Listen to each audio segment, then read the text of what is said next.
আজকে বানাবো এঁচোড়। নুন জিরা ফোড়ন দিয়ে পেঁয়াজ আর আলুটাকে ভেজে নিয়েছি আর এঁচোড়টাকে সেদ্ধ করে নিয়েছি। পেঁয়াজ আলু ভাজা হয়ে গেছে। এবারে আদা রসুন বাটা আর কাঁচা লঙ্কা বাটা আছে এটা দিয়ে দিলাম।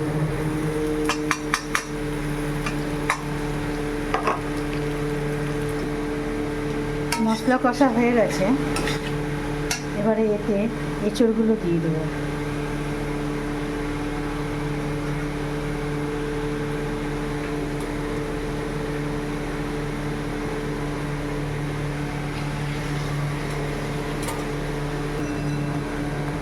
এঁচোড়টা দিয়ে দিয়েছি। এঁচোড়টাকে কুকারে 2 সিটি মেরে দিয়েছি। এবার এতে একটু হলুদ দিয়ে দেবো। হলুদ দিয়ে আর একটু ঢেকে মশলাটাকে কষাবো।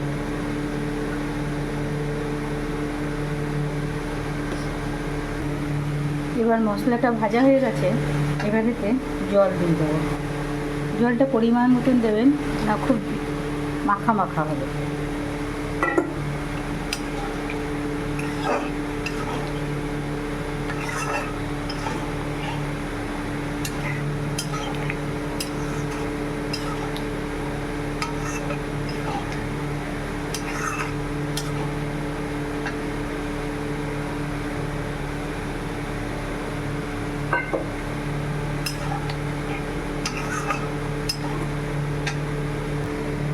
কড়া থেকে ঢেলে নিয়েছি এঁচোড়টা। এবারে গরম মশলা দিয়ে দেবো।